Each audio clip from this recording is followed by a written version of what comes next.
All right, welcome back to the deep dive. We're really glad you could join us today. It's good to be here. We are doing something a little different today. Usually, we take a huge topic, a tech trend, a historical event, something like that, and we just try to get to the bottom of We it. try to find the edges of the map. Exactly.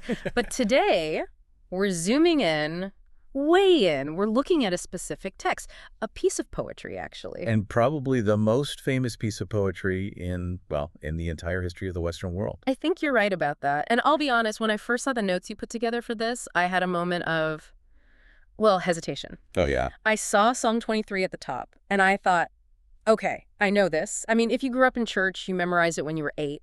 Right. And if you didn't, you've still heard it in 100 movies. Usually at a graveside, right? The Lord is my shepherd.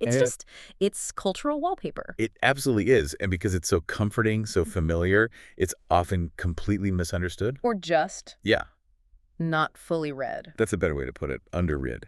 And that's the hook that really grabbed me in this research.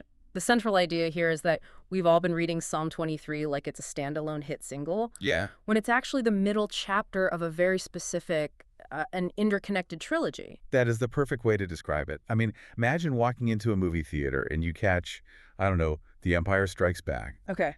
but you've never seen A New Hope, and you leave before Return of the Jedi starts. Right. You'd be so confused. You might enjoy the scenery, like the dialogue, but you're completely missing the narrative arc. You have no idea why these characters are where they are or where they're going. And the arc we're looking at today it's pretty intense. We're doing a deep dive into an analysis titled The Cross, the Shepherd's Crook, and the Crown. And the whole premise is that Psalm 22, Psalm 23, and Psalm 24 form a triptych. A triptych is the perfect visual. Think about those old medieval altarpieces, 3 wooden panels on hinges. Yeah, I can picture that. You can look at the middle one alone, sure, but the artist designed them to be opened up, to be viewed as one single panoramic story. And in this case, it's a story about the shepherd, but we see him in 3 totally different roles. So our mission today is to open those side panels. We want to see how we get from the absolute gut-wrenching despair of Psalm 22 to the quiet comfort of Psalm 23, and then finally to the explosive glory of Psalm 24. It is a journey, from the cross to the crook and then to the crown. And I should probably warn you, that first part of the journey, it is not easy reading. No, it is not. But before we get into the weeds, let us lay out the framework. The source material gives us a high-level structure for these 3 poems. It gives them 3 distinct titles. Right. So if you want to organize this in your head, think of it like this. Psalm 22 is the Good Shepherd. Okay. Psalm 23 is the Great Shepherd, and Psalm 24 is the Chief Shepherd. Okay, let's pause right there because good, great, and chief just sound like synonyms for awesome, What's the actual distinction the source is making here? That's a great question. It's not just about, slightly different adjectives. They point to specific functions and even to specific New Testament verses. There. So when we say Psalm 22 is the Good Shepherd, we're linking it directly to John chapter 10, verse 11. Jesus says, the Good Shepherd gives his life for the sheep. So the defining quality of the Good Shepherd isn't just that he's kind. It's that he dies. So Psalm 22 is the Psalm of the Cross. Exactly. It deals with execution, sacrifice, Yeah. the price that was paid for the sheep. Then you move to the middle panel, Psalm 23. The Great Shepherd. Right. The analysis connects this to Hebrews 13:20, which talks about the God of peace who brought again from the dead our Lord Jesus, the great shepherd of the sheep. So if Psalm 22 is about the death, Psalm 23 is about the life after the death. In a very specific sense, yes. It's the Psalm of the Shepherd's Crook. It's about the living, resurrected shepherd who is, right now, tenderly caring for his flock. He isn't dying anymore. He's guiding. He's feeding them. Which leaves us with Psalm 24, the chief shepherd. And this one links to 1 Peter 5:4.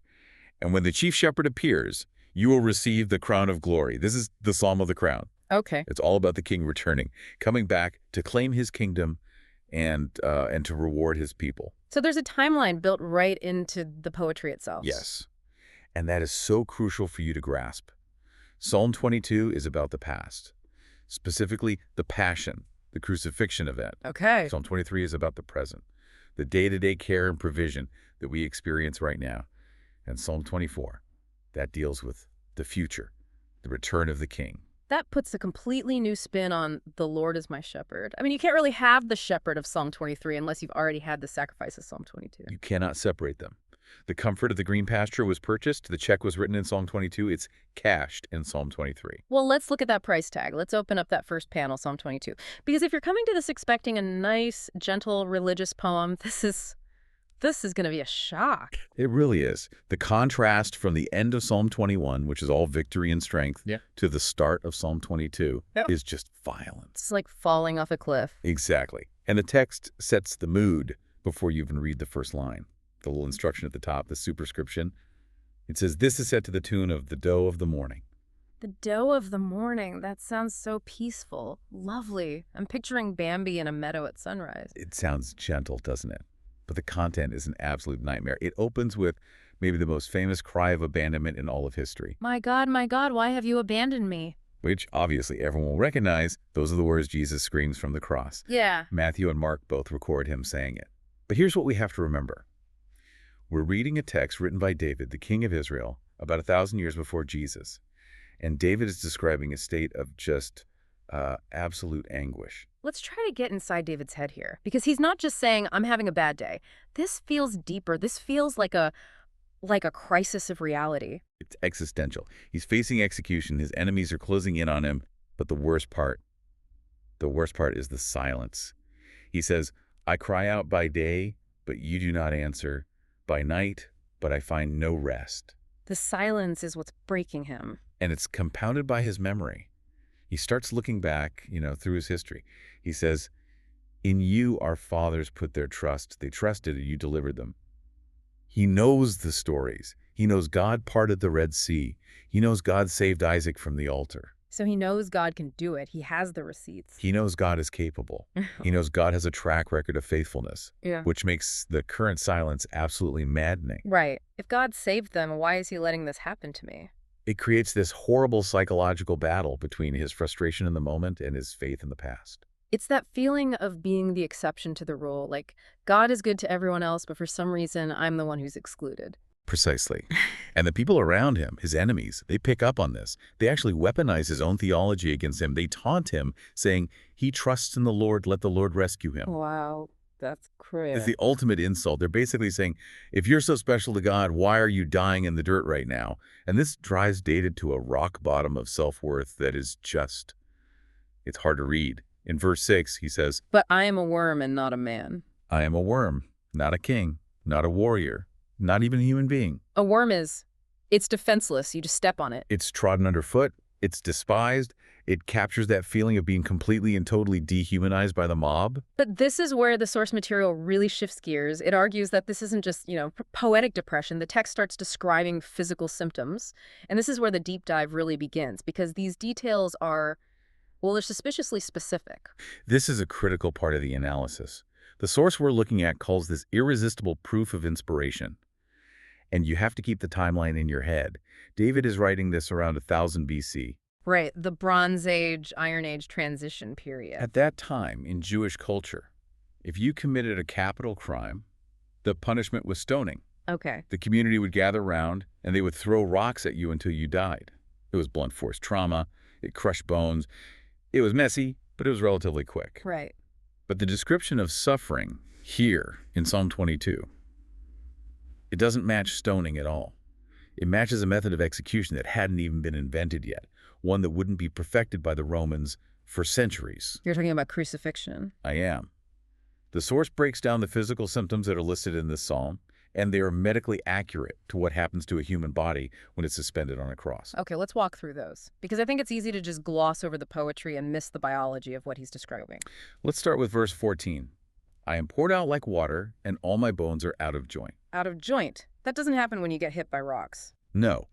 But if you are hanging by your arms, with the full weight of your body dragging you down, eventually the connective tissue, it just gives way. Your shoulders dislocate, your elbows can dislocate, your pelvis can even start to separate. You are literally being pulled apart at the seams. That is just a horrifying image. Then look at what he says about his heart. My heart is like wax. It is melted within my breast. Now, I always just assumed that was a metaphor for being sad, like my heart melted. In a modern romantic context, sure. But in a context of extreme physical trauma, The source suggests this is pointing to cardiac rupture, or maybe the buildup of fluid around the heart, the pericardium, from immense stress and shock. His heart is physically failing. And then there's the thirst. My strength is dried up like a potsherd and my tongue sticks to my jaws. Classic extreme dehydration. This is a hallmark of crucifixion, where the victim is exposed to the elements for hours, maybe days, gasping for air, losing fluids. But the smoking gun, I think, the one detail that really rules out stoning for good is verse 16. They pierce my hands and feet. The Hebrew word there implies digging or boring through something. Stoning crushes. It doesn't pierce hands and feet specifically. This is a clear picture of being nailed to a piece of timber. It's just wild to think David wrote this. I mean, he never saw crucifixion. It wasn't a thing in his world. He couldn't have seen it. It didn't exist. Yet he describes the anatomy of it perfectly. And he doesn't just describe the pain, he describes the indignity that goes with it. You mean the public shame of it? The nudity? Verse 17 implies it. I can count all my bones. This suggests his skin is stretched so tight his ribs are protruding, maybe from the way you have to distend your chest to breathe on a cross. Yeah. And he says people stare and gloat over me. He's exposed. He's a public spectacle of failure. And the gambling, that's this detail that always gets me because it's just so callous. They divide my garments among them and cast lots for my clothing. I mean, can you imagine that scene? You are dying in agony, your bones are dislocating, you can't breathe, and 3 feet away, your executioners are playing a game of dice to see who gets your shirt. It just emphasizes that to them, the victim isn't a person.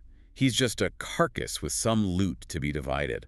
And of course, the Gospels record this happening word for word at the foot of the cross. So we've got the physical pain, the psychological torture, the public humiliation. But then David starts describing the people around him, and he stops calling them people. He does. He enters a nightmare. The metaphors turn completely animalistic. Let's break those down. First, he talks about the bulls of Bashan. Right. So Bashan was a region up north, east of the Sea of Galilee. It was famous for its rich pastures and its massive, powerful, well-fed cattle. So when he says bulls of Bashan, he's describing enemies they're strong, they're powerful. Powerful, well-fed, and they are encircling him. He's being hemmed in by brute force. There is no escape. Then come the roaring lions. Lions tear things apart. This represents ferocity, cruelty. The lion opens its mouth to devour its prey. It's the immediate violent threat of destruction. And finally, the wild dogs. Dogs have surrounded me. A band of evil men has encircled me. Now, we need to strip away our modern view of dogs as, cute pets. Right. In the ancient Near East, dogs were unclean scavengers. They traveled in packs. They ate garbage and corpses. They were vile. So this represents the mob. The gang. Exactly. The gang mentality, the chaotic malice of the crowd. So you have the brute power of the bulls, the ferocity of the lions, and the chaotic cruelty of the dogs. It is a total siege from every angle. David is at the absolute bottom. He says, you lay me in the dust of death. He's done. Finished. And that is what makes verse 21 so unbelievably shocking. It's a pivot. It happens in the middle of a sentence. It's almost like a jump cut in a film. What happens? What does it say? He's in the middle of this prayer. He's begging, save me from the lion's mouth, from the horns of the wild oxen. And then instantly the Hebrew text just shifts. He declares, you have answered me. Just like that. No transition at all. No transition. The tone flips from a funeral dirge to a victory march in a split second. The source we're looking at calls this the great pivot from despair to triumph. So he goes from, God, why have you abandoned me, to, you heard me. What changed? The implication is that the ordeal is over. The suffering has ended. The sacrifice has been accepted. The rescue has happened. And look at the result. He doesn't just say, oh, thanks God, and go take a nap. No, he gets loud about it. Very loud. He says, I will declare your name to my brothers. The result of this private deliverance is a worldwide ingathering. Just ripples outward. It starts with his countrymen, the Jews. Then it moves to the descendants of Jacob. And by the end of the psalm, it has reached all the ends of the earth. The source emphasizes this so strongly. The vindication of this one sufferer leads to the conversion of the nations. All the families of the nations will bow down before him. That's a total reversal. He was despised by the local mob, and now he's being worshipped by the entire world. And how does Psalm 22 end? This is the real kicker. The source draws a parallel to the New Testament here that I had never seen before. It's incredible. The final phrase in the Hebrew text is a declaration. It's just 2 words, really. He has performed it. Or you could translate it, he has done it. Which sounds an awful lot like, it is finished. the last words of Jesus from the cross in the Gospel of John. Wow. It's a declaration of completion. The work of salvation, the suffering, the battle against the dogs and the bulls and the lions, it's done. And that done work is the only reason we're allowed to turn the page. Exactly. Because that work is finished, we can finally leave the dust of death and step into the lush pastures of Psalm 23. Let's do that. Let's move to the middle panel, the Crook, the great shepherd. And I have to say, after spending all this time in the torture chamber of Psalm 22, the green pastures, they just hit different. They should. That's the whole point of the triptych. If you just read Psalm 23 on a greeting card, it's nice, it's lovely. But when you read it right after Psalm 22, it's relief. You realize the piece of Psalm 23 isn't cheap. It was bought at a terrible price. So we shift from, my God, why have you abandoned me, to, the Lord is my shepherd, I lack nothing. Total sufficiency. The source notes that we move from the cry of total abandonment to the declaration of absolute provision. Now, the analysis breaks Psalm 23 down into two main metaphors. Okay, the first one is obvious. We are the sheep. Verses 1 through 4. He makes me lie down in green pastures, leads me beside quiet waters. It's all a picture of rest and safety. But there's a line in verse 3 that the source really highlights, and I think it's crucial for understanding why God does all this. He leads me down the right paths for his name's sake. What does his name say? Now, I'll be honest. I have read that a million times, and I always just interpreted it as, he leads me so that I can praise his name. Like, I'm the one doing the work of praising. That's a really common reading, but the source argues the logic is actually reversed. It's about the shepherd's professional reputation. His reputation. Think about it. In that culture, a shepherd was judged entirely by the condition of his flock. If a shepherd loses sheep, or lets them starve, or leads them off a cliff, he's a bad shepherd. His name is mud. Nobody hires him. So if I'm one of his sheep and I get lost, that reflects poorly on him. Exactly. The argument is that God protects us, in part, to maintain his own status as a faithful, competent God. He leads us down right paths to prove that he is who he says he is. His integrity is on the line. That is surprisingly reassuring. Why do you say that? Because it takes some of the pressure off me. It's not just about whether I'm smart enough or good enough to follow the map. It's about him being deeply committed to being a competent guide. My safety is tied directly to his glory. That is the theological anchor right there. If he loses you, he loses his reputation. Right. And that leadership holds up even when the scenery gets dark. Because we don't stay in the green pastures forever. No, we eventually head into the valley. The valley of the shadow of death. Or, as some translations put it, the valley of deepest darkness. But the text says, I will fear no evil. And why? What's the reason? For you are with me. Presence. In Psalm 22, God felt absent. In Psalm 23, in the darkest valley, God is present. And he's armed. The rod and the staff. Your rod and your staff, they comfort me. I have to admit, I always just pictured those as two different words for the same thing, a walking stick. They're actually two distinct tools, and the source breaks down the difference very clearly. Okay, go for it. The rod, the Hebrew is shebet, was a club. It was short, often made of oak, with a heavy knot at the end. It hung at the shepherd's belt. It was a weapon. If a wolf or a lion came at the sheep, the shepherd used the rod to crush its skull. So the rod is for defense. It's about projecting power outward. Exactly. The staff, the missionette, that was the long, crooked stick we always picture. That was for guidance. If a sheep was wandering toward a ravine or getting too close to a poisonous plant, you'd use the crook to gently hook its neck and pull it back. Right. Or you'd use a long end to part the bushes ahead to check for snakes. So it's like, I have a club to smash your enemies, and I have a hook to keep you from accidentally killing yourself. That's a great summary. Protection and correction. And knowing the shepherd has both of those tools allows the sheep to relax, even when it's dark and scary. But then in verse 5, the whole scene changes, the camera cuts, and we stop being sheep. The metaphor shifts completely. We are no longer livestock in a field. We are suddenly guests of honor at a royal banquet. You prepare a table before me. And look where the table is set. Look at the location, in the presence of my enemies. I love this detail. It feels like such a power move. It's a massive power move. It's public vindication. Think back to Psalm 22. The enemies, the bulls, the dogs, the lions, they were surrounding the sufferer, mocking him, closing in for the kill. Right. Now, in Psalm 23, the enemies are still there. They are in plain sight, but they're being held back. They're on the perimeter. Yeah. They have to watch. They have to watch him eat a feast. They have to watch him be honored. The host anoints his head with oil, which was a sign of incredible welcome and luxury in the ancient world. His cup is overflowing. It is a picture of absolute security and abundance right in the middle of a war zone. It's basically God saying, you can look, but you can't touch. He's with me now. Precisely.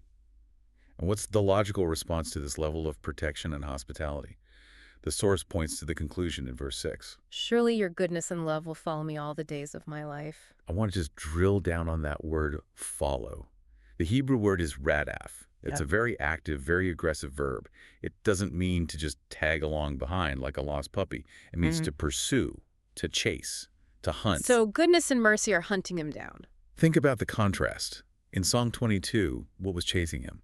Bulls, lions, dogs, death. In Psalm 23, goodness and mercy are the new predators. They're chasing him down every single day of his life. He can't get away from them. That is a beautiful reversal. So we've gone from the cross in Psalm 22 to the crook in Psalm 23. Now we have to finish the story. We have to move to that final panel, the crown, Psalm 24. And this is where we zoom all the way out. We move from the personal banquet table to the universal kingdom. The source material mentions a little bit of history here, that the Jewish people would read this psalm specifically on Sundays. Yes, in the temple liturgy. It was the designated reading for the first day of the week. And they chose it because they saw it as a celebration of the first day of creation. And that makes perfect sense when you look at how it starts. The earth is the Lord's and everything in it. The ownership clause. Yeah. The logic is just so simple. He made it, therefore he owns it, the world and all the people who live in it. So the shepherd isn't just taking care of one little flock in one little field anymore. He owns the entire planet. Right. And because he is the undisputed owner of the universe, the question then becomes, okay, who is allowed to come into his presence? Who gets to ascend the mountain of the Lord? This is the admission test. It is. And the requirements are incredibly strict. The one who has clean hands and a pure heart. Talk to me about the difference there. Why distinguish between hands and heart? Well, clean hands refers to your actions, your external behavior. Did you steal? Did you murder? Did you do the right things? But pure heart, that refers to your motives, your inner life, your attitudes. So it's not enough to just do the right thing on the outside. You can't just be going through the motions. No, you have to be right on the inside. The source points out the specific disqualifiers who does not trust in an idol or swear by a false god. So no lying, no empty promises, no divided loyalties. That is a high bar. I mean, honestly, that sounds like an impossible bar for any human. It is. But then there's this really interesting reference to Jacob in verse 6. Such is the generation of those who seek him, who seek your face, God of Jacob. Why Jacob? I mean, Jacob was not exactly known for his clean hands. He was a trickster, a deceiver. He stole his brother's birthright. He was a mess. But what was the defining moment of Jacob's life? It was wrestling with that angel in Genesis, right? He held on all night long and said, I will not let you go unless you bless me. He was tenacious, desperate. He was a seeker. The source suggests that the true worshipers, the ones who are allowed up the mountain, are the ones who have that same tenacious desperation. They are the true descendants of Jacob because they refuse to let go of God. They actively seek his face, knowing they can't get there on their own merit. Okay, so we have the setting, the whole earth, we have the people, the desperate seekers, but the climax of the psalm isn't about the people, it's about the king. The King of the Gates. This is some of the most dramatic cinematic imagery in the entire collection of Psalms. Lift up your heads, O gates. Be lifted up, O ancient doors, that the King of glory may come in. Just stop and picture that for a second. He's talking to the architecture of the city. I've always found that phrase a little confusing. Lift up your heads. Gates don't have heads. It's personification. Think about a massive city gate in the ancient world. It has a lintel, that big stone or wooden bar that runs across the top. Now imagine a king is approaching. But not just any king. This is a giant, a figure of immense cosmic glory. Okay. The idea is that the normal human-sized gates are too small. They are too low. So the command goes out from the herald, lift up your heads, stretch yourselves, become higher, become larger. Because the one who is coming cannot be contained by normal doors. That's a cool image. The city itself has to literally warp and expand just to let him in. Exactly. And then we get this amazing dialogue, a call and response. The watchman on the wall, or maybe the gates themselves, they shout out a challenge. Who is this King of Glory? It's like a password check. You can't just stroll into the holy city. And the answer comes back like thunder. The Lord, strong and mighty. The Lord, mighty in battle. Mighty in battle. That feels really significant. It is crucial. It connects everything back to the earlier Psalms. He isn't just a king by birthright. He's a king by conquest. He is entering the city as a victor. He has just won a war. And then the cry goes out a second time, right? Lift up your heads. Yes, the command is repeated like the excitement is building. And the final answer is even bigger. Who is he, this king of glory, the Lord of heaven's armies, the Lord of hosts? That's the chief shepherd in all his glory. That is the king taking his throne. And the source points out a beautiful little contrast here.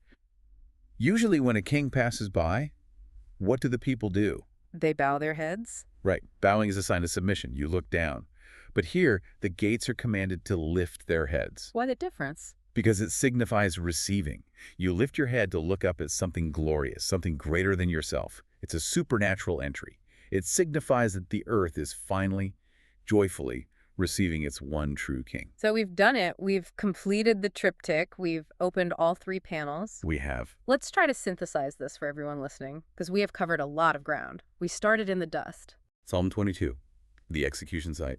The Good Shepherd laying down his life, crying out in abandonment, surrounded by bulls and dogs, pierced in his hands and feet, but ultimately pivoting to victory and declaring, "It is finished." Then we moved from the execution site to the valley. Psalm 23, the green pasture and the royal banquet hall. The great shepherd, alive today, guiding, protecting, and feeding the sheep. He pursues us with goodness and mercy because his own reputation depends on it. And finally, from the banquet, we went to the mountain. Psalm 24, the throne room. The chief shepherd returning as the king of glory, mighty in battle, demanding that the gates of the universe expand to grant him entrance into his kingdom where he will reward his people. It really is a complete story. You just can't pull a middle one out and have it make any real sense without the bookends. No. If you only have Psalm 23, you have comfort, but it's a comfort without a foundation. If you only have Psalm 22, you just have tragedy without any hope. You need all 3 to see the design. And that really is the why it matters part of this deep dive, isn't it? This structure suggests that suffering isn't just a random accident. It shows us that in this worldview, the path to glory is always, always through suffering.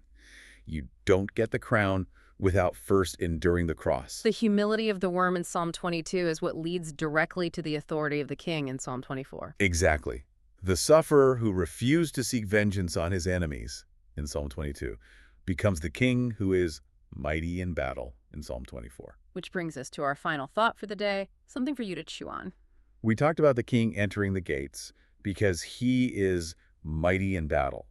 The source hints at this, and I think it's the question to leave with. What battle? Right. If he's coming from Psalm 23, that was a peaceful pasture. There was no fight there. Where was the war? Unless. Yeah. Unless the battle that gives him the right of entry into the gates of glory is the very struggle.